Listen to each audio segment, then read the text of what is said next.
Hi, I'm Dr. Kevin Milo, and you're listening to the Physician Empowerment Podcast. At Physician Empowerment, we're focused on transforming the lives of Canadian physicians through education and finance, practice transformation, wellness, and leadership. After you've listened to today's episode, I encourage you to visit us at phys-empowerment.ca, that's PHYS, empowerment.ca, to learn more about the many resources we have to help you make that change in your own life, practice, and personal finances. Now on to today's episode. Okay, so welcome everyone to another exciting episode of our Physician Empowerment or Empowerment. We're broadening our span to not just medical professionals. So for all incorporated professionals, we're here to empower you. And today we're really fortunate to have Simon Wong. He's our regular faculty member of a Masterclass.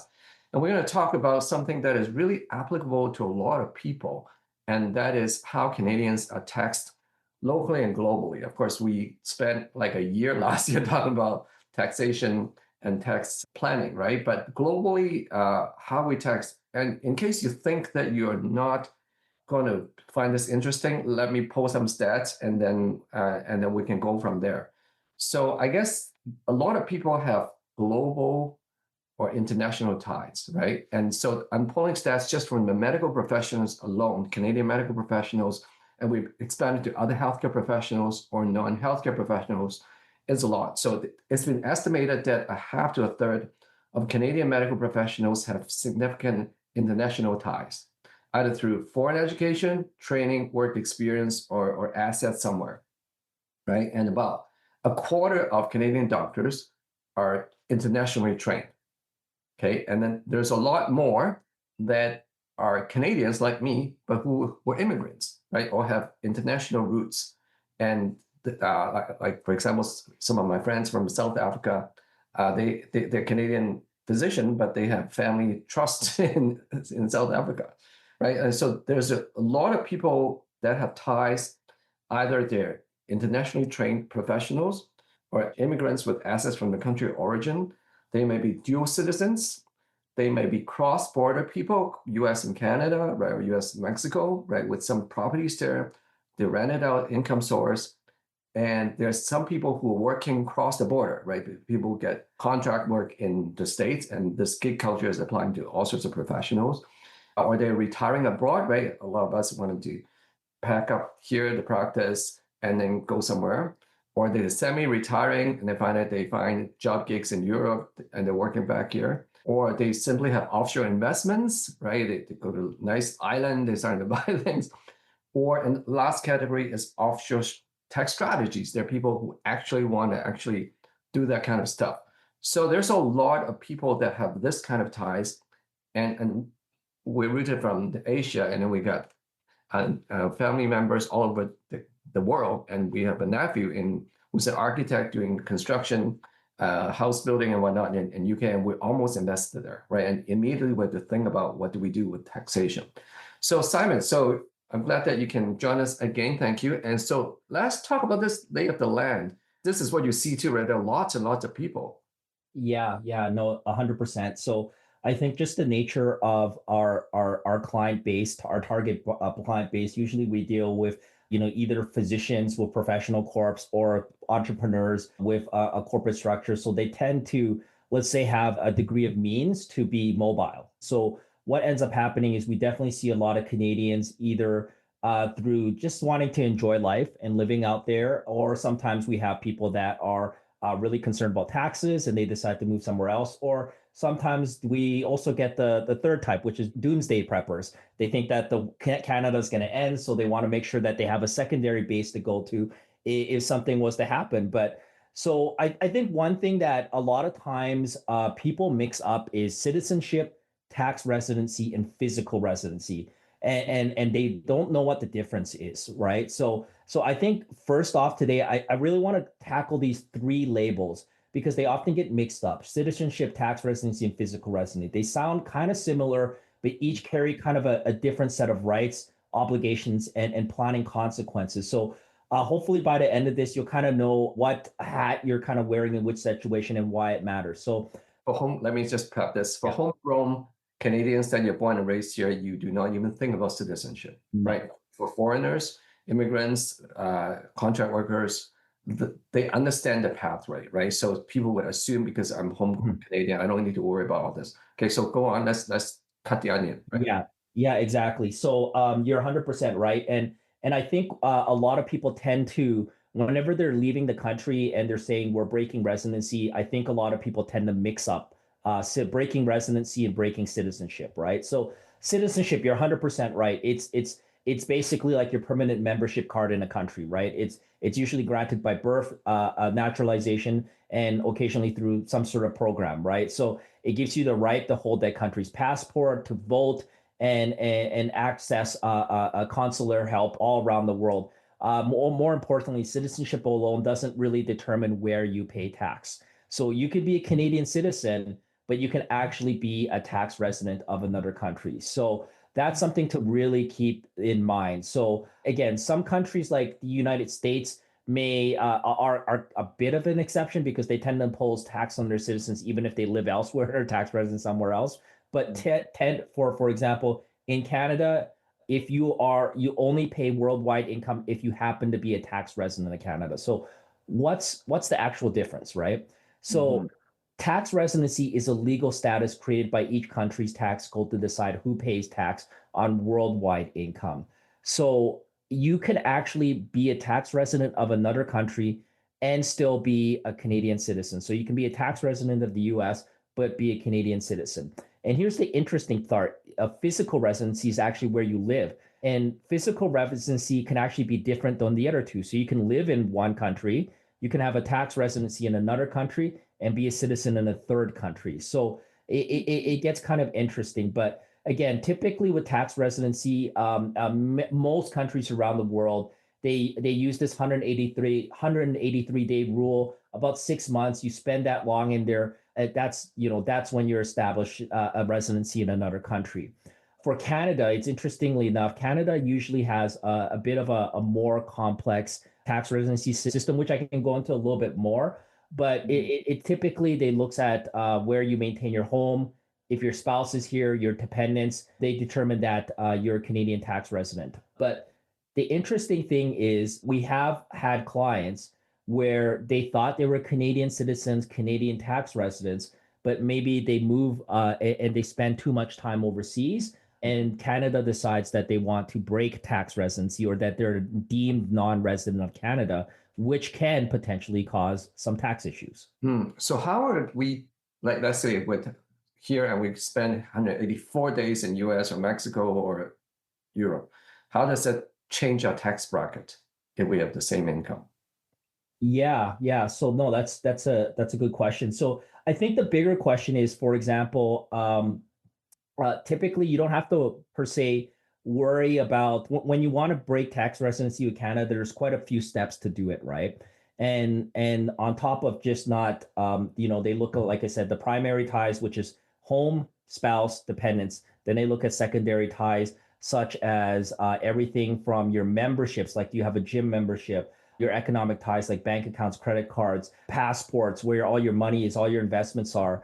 And then they also look at intent. So if your intent is that you are not looking to move somewhere else and break residency with Canada, they typically won't do it. So for example, you just got a job in another country and it's only a 1-year contract, or you keep almost your home, your spouse, and everything is here in Canada, and you've gone overseas for 6 months because maybe you got a contract out there for a good amount of money. So they're going to look at intent as well to determine whether that is.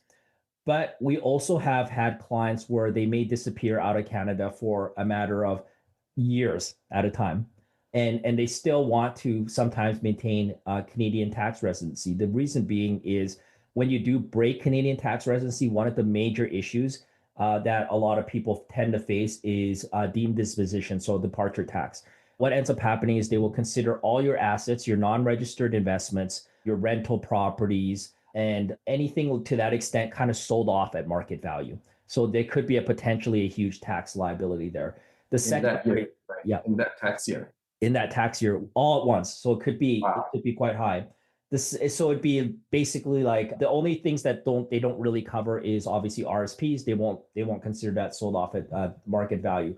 The other big thing is that, for example, you might have stuff like tax sheltered vehicles. Like, for example, you may have a TFSA that becomes non-tax sheltered, even though Canada recognizes it. Now, maybe this other country you live in will not recognize it and will tax you.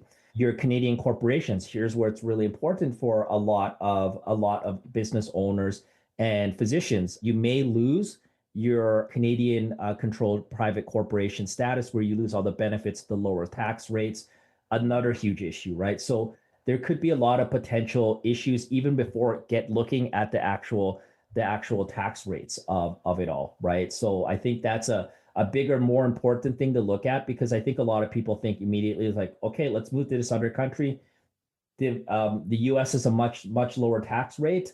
Let's just move there, right? But there's a lot of other considerations to take into account before you even do that. Yeah, I think most people who are thinking of leaving, they would always move to a place with lower tax brackets, not higher, right? So there's always this perceived differential, right, in tax treatment, right? Mhm. You go somewhere else with lower tax, and then you can keep the difference, right? So what you're saying is this breaking residency is actually cutting ties, right? You have to basically clear everything so that you are really you're still on paper, you got a Canadian passport. You can come back anytime without any border patrol stopping you. Mhm. And you got to prove that you have no ties in income or assets in Canada. Well, no, not entirely. So typically you can still have assets and you can still have ties in Canada. So you can still keep a few things. It's just usually they may question it. Like the main three ties is spouse, house, and kids. So if those three are gone, usually they almost will consider you a non-resident if they've gone overseas with you. The secondary ties, such as like little things like driver's license, maintain your provincial health care, maintaining your memberships out here, they will also consider all those things as ties to Canada. But if your intent is that you've moved overseas, you're canceling all these things, they're probably going to consider non-resident. You can keep your money here, so that's the interesting thing. You can keep your RSPs here. You're still going to get probably OAS, CPP. You may want to still keep some of your corporate money out here because it doesn't make sense to withdraw it all at once. But what ends up happening is now Canada actually will just have a withholding tax on all that. So your CPP OAS will immediately have a 25% withholding tax applied to it. So your investments, anytime you earn dividends, capital gains, they'll even within the portfolio, your investments will be taxed immediately. There will be a withholding tax. You'll also be restricted on what you can invest in as a non-resident as well. So a lot of things change, and there's a lot of considerations outside of tax. And even if you do move to typically a lower tax environment, sometimes it doesn't make sense. Like if it basically just comes down to the math, because we already know this. You want to pay taxes late as possible. So let's say that you decide you want to move to a lower tax country. There's that huge deemed disposition tax. Maybe getting hit with $1 million, $2 million tax this year may not be enough to offset the lower tax rate in this other country. Even though you're paying less tax in this other country, may not make sense. It even might make sense to just apply the tax treaty, right? Sometimes there's very preferential tax treaties between countries where you can get income and investments out at a much better rate than versus just completely breaking tax residency. Now, in that sense, let me ask you a question about this tax treaty. So I know the Commonwealth has better tax treaty because the systems are a little bit more compatible. Does it make a difference, Commonwealth versus non-Commonwealth? Honestly, for the most part, every tax treaty that I've ever seen, it always tends to, the main point that it's trying to address is that so that you don't get double taxed on things, right? If you leave, for example, money in your RSPs and you withdraw it and there's a 25% tax here, typically, because you've already breaking tax residency of Canada, Canada's keeping this 25%. And you're in this new country, they're also going to tax you on this income as well, typically, right? Most tax treaties are really just to make sure to apply that you don't get double taxed on that. So a lot of times what ends up happening is you will get some sort of credit back from what Canadian system is taken against the other system. But a lot of times, depending on what tax bracket you are in, if you really work up the numbers, it could be only slightly better than what you would have paid taxes in Canada, really. So That's true. People move because of weather and, the environment, all that too, or family ties, right? So let's pivot over to talk about a lot of people that I know. They or the country of origin, or they went to a favorite spot and they bought some properties. They're going to make some money, flip it, right? Whatnot. Or they have a job gig contract somewhere else. And then now you got to declare this global income. Right? And so let's talk about global income. So, and then people say, nobody would know, right? So what would you say to those people? Yeah, no, that's always an interesting part. Like I think that's one of the most common questions we tend to get asked is, well, if I make money here, or if I have a huge capital gain here in this foreign country, how will anyone know about that? For the most part, Canada has something called follows something called the Common Reporting System, the CRS. So a lot of countries are part of this, and no matter where in the world you are, Canada can actually request to pull information from other countries that are part of the CRS. And I always tell people, like, you know what, reporting income for the most part is pretty voluntary, even in Canada, right? Like you, for the most part, you know a lot of stuff you report voluntarily. And I always say that, is it really worth it to stress about all the tax issues out there, especially if you're just going to not report it in another country? It's a lot of times it's not worth it. Like if you're going to pay extra, whatever, $10,000, $20,000 in taxes because you got to report it to the Canadian government. There's a lot better ways to just actually do more tax efficient planning around it versus just not reporting it at all. Because again, just coming from an accountant's perspective, I think that compliance is one of those things where obviously it's really important that I think that, it's to me, it's never worth it, because I don't want to ever be like, well, I completely evaded taxes in this other country, but now I'm going to worry for the rest of my life whenever I go to another country that I'm going to be stopped at the borders and arrested, right? Like it's just not worth that peace of mind, basically, to me. Right. Yeah. So I think, we cannot highlight this enough, because I have friends from some big continent in the south hemisphere, right? And they just flying back and buy houses or inherited some properties, and then they joint venture with other professionals, and just doing projects after projects, right? And I always wonder, cheapers, like who does your tax planning, right? Yeah. Yeah, no, I'll give you the example. I have actually obviously family members that are Canadians that actually technically are digital nomads. They would live in somewhere in Southeast Asia, Right. where I would say tax compliance is a little bit more lax there. So they don't really, as much as Canada, follow up on taxes as much. Even their citizens, for the most part, don't pay taxes. But my family still runs a Canadian corp, pays all the taxes to Canada, even though he gets none of the benefits. Because at the end of the day, if he broke tax residency and just didn't report this taxes in Southeast Asia, chances are no one would ever find out, to be honest. But there's always that worry at the back of your head. And I always say, what is your peace of mind worth at the end of the day, right? Like what is it worth to be able to sleep comfortably knowing that you haven't broken any tax laws across the world, right? So, Right. Now, talking about, digital nomads. So the world's going global, right? Since COVID, people, they say that they still go to virtual work. They're actually in Mexico, right? I met people, I've got patients who move their office to Mexico because they do work that can be virtual, right? So when you work somewhere else and you make a living, and so how does the taxation work? Are you supposed to report it at the local jurisdiction versus, like, you make money mostly from Canada, right? Are you supposed to report it there? so it depends how you structure things. What a lot of digital nomads actually will do is, even though, for example, like let's say we have a Canadian, they may be potentially just living and working somewhere that is warm. They might be working in some tropical island in South America. A lot of times, what ends up happening is they will just maintain their tax residency in Canada. They will have their Canadian corporation here, and they will just be taxed like they are a regular person in Canada, and so there would be no difference. So that's one option a lot of people do. They do it mostly for lifestyle, and they do it mostly just to have the freedom to live around the world. And they're not as concerned about taxes. They are like, well, I was going to pay this tax whether I lived in freezing cold Edmonton or somewhere in the Dominican Republic, right?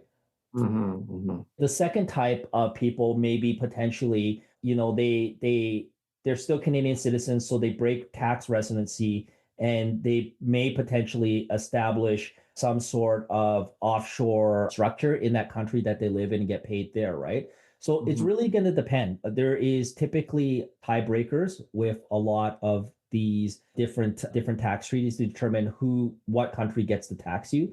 For the most part, they'll look at everything from, especially if you're Canadian citizen, you're dealing with Canadians, you're making money off Canadians. They look at where your permanent home is. They look at where your centers of vital interests are. So, like, where's your personal and economic ties? Where does your family work? Where do you work? What's your bank? They also look at where do you spend most of your time. So a lot of times that's where the gray area comes in, is that sometimes nations will kind of, because obviously wherever you live and wherever you're generating value, that country is going to want a piece of your taxes as well, right? Because you're enjoying the amenities in that country. So yeah, oh, of course. Now there's big talks that these big tech companies, right? They're no man's land. They make a lot of money now, like the G7 or 15 nations want to get a piece of their action, right? yeah, exactly. So I think that, yeah, no, it's a good question, but again, it goes back to a few things. I'm going to add one more thing to the third thing that I chatted about, because we had chatted about citizenship, tax residency, physical residency. There's also a fourth thing, which is where your corporate structure resides.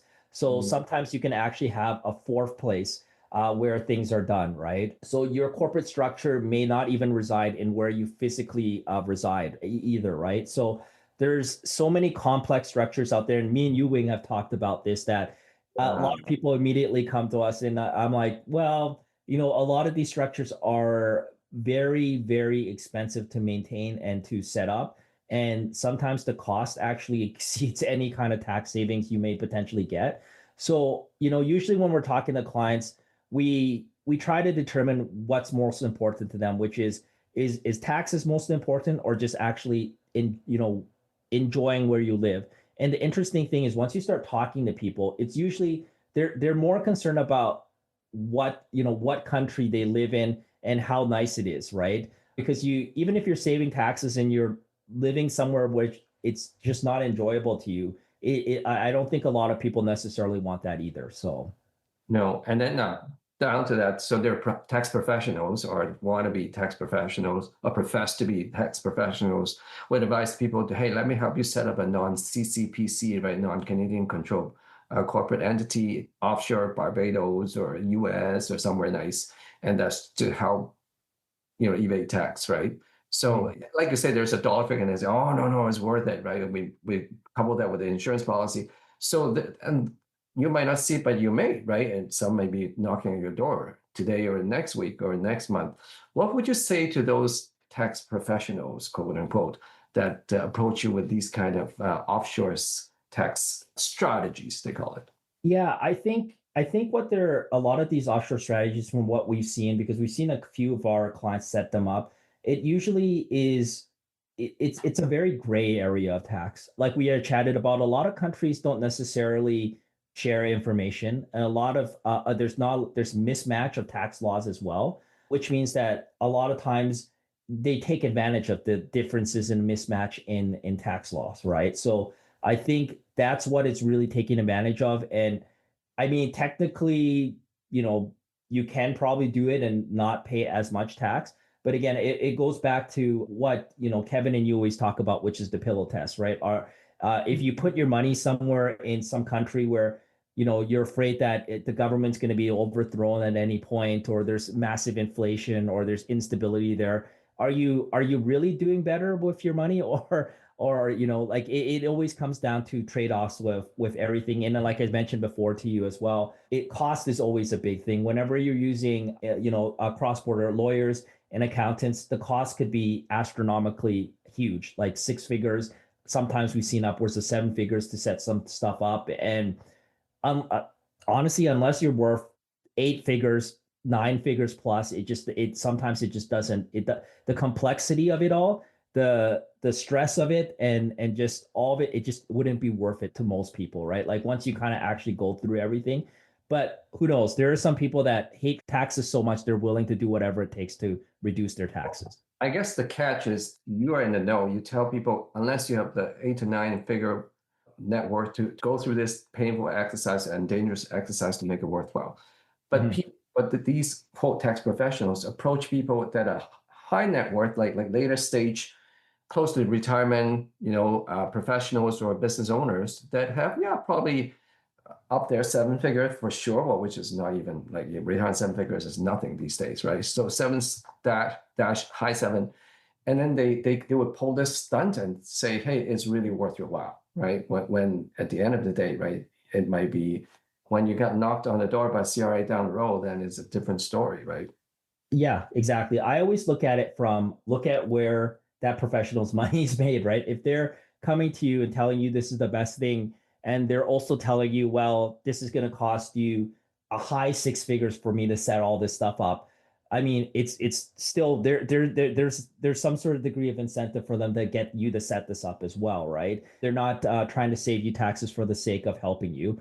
It's still a service. It's still business that they do. And a lot of times if you start digging around, you start asking third party professionals, and it's a lot of times I feel like when you're asking a typical CPA in Canada, most of them will be against these type of strategies, right? They'll kind of say no. They tend to be more on the risk adverse side, right? And they don't really have a bone in the fight, so they'll be like, well, you can do it, but I would probably recommend against this kind of strategy, just because the cost, the risk, and just the general complexity of it. And I'm also one of those people that doesn't like to make a lot of complexity in my life.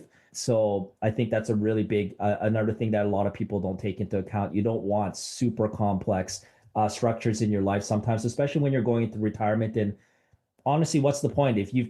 Once you've got 8 figures, 9 figures, chances are you're never going to spend all that money. That's enough for generational wealth. What's the difference if your kids get 30 million versus 40 million, right? Like, is it going to change your life significantly? So Yeah. So that's a little bit pie in the sky. So a lot closer to home, a lot of people, for example, in my space, I'm into real estate investments. And there are places like Ontario, Vancouver, and soon to be the rest of Canada that real estate investment is less favorable, and some advertised and go down south, right? Just cross the border, go to the States, right? And say, hey, the lending rules are different, blah, blah, blah, different demographics, different economics. So there are people marching south like in droves, and there are realtors that actually sell U.S. Real estate.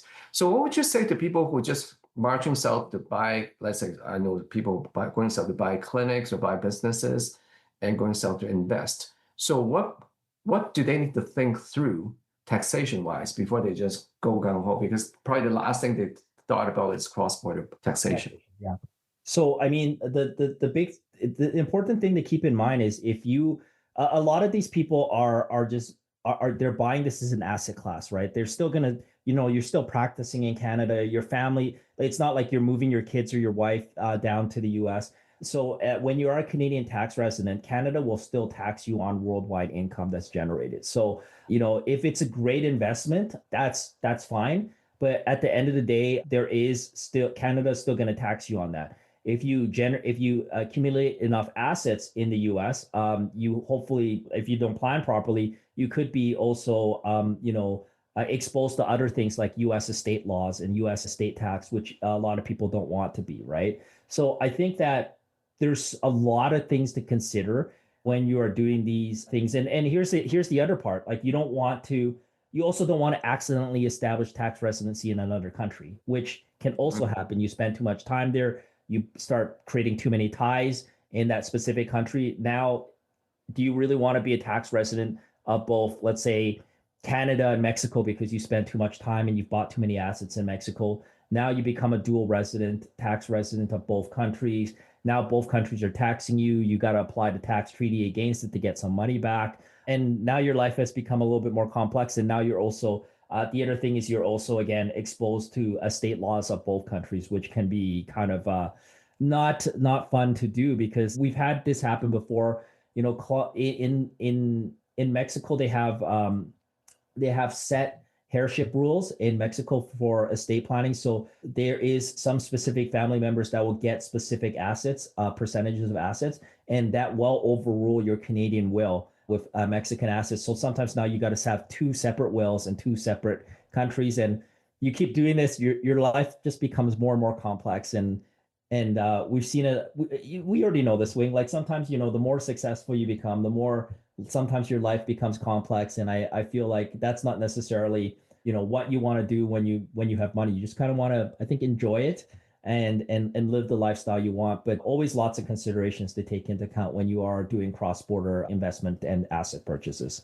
Right. Now, I don't think successful entrepreneurs necessarily want to complicate their lives further. It's just they trip over these things. And I quote two examples, one that ex-patients to mine, dual citizenship, Canadian, US, right? And the wife inherited some properties in the States, right? That they didn't live there, didn't collect rent, and then suddenly mom and dad died and got the rental property, right? And they, for 7 years, they didn't think about this dual tax residency.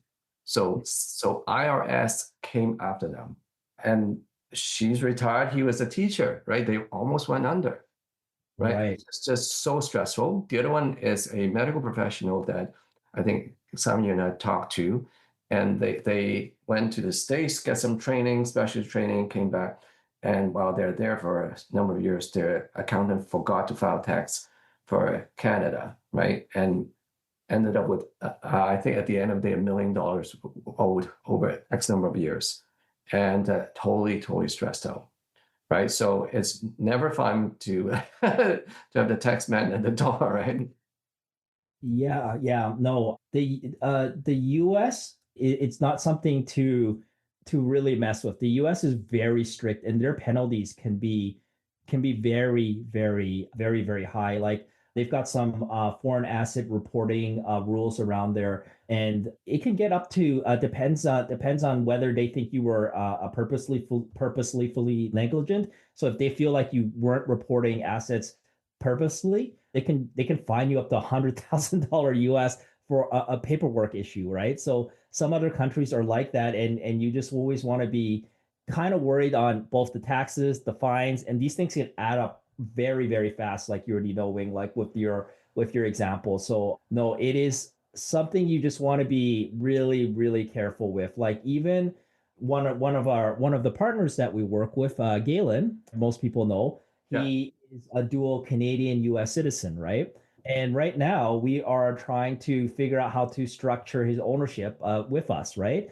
And it's not as simple as we thought it was because there's a lot of US rules that kind of come across and apply to the system. So it's like all these little things that once you start really digging into it, because of the differences in tax rules, tax laws across multiple countries, it always makes things way more complicated than you actually think it's going to be. Right. And even homegrown Canadians snowbirding, like I have a geriatric practice, very geriatric practice. Comes October, a lot of my patients disappear, right? They're snowbirds, right? Mhm. And they kept telling me that if they stay there 184th day, if they came back late, if there's a plane cancellation or COVID shutdown, they might be in tax trouble, right? They stay one day too long. Yeah, I think that's the important thing to keep in mind. A lot of countries have that 183-day rule where if you stay longer than that, they just you may be considered a tax resident of that country, and if you're not, you kind of have to fight them on it. Which again, do you really want to get into a battle with the IRS and try to determine that no, actually I don't want to owe the US a bunch of extra money because now I'm a US tax resident because I spent a little bit too much time here. So Now, I hate to be just all negative. So I guess to close this out, maybe walk us through the average person that have international ties. Like we said, there are a lot of, at least a third, quarter, third, maybe a half of people have international ties or more. What would you advise, like what would be good thing for them to know personally, professionally, and then when do they need to seek professional help, like from you guys? yeah, again, not necessarily me, but we obviously have Obed, which is a cross-border CPA. We've got a couple, like Elena is also a cross-border CPA that works with us.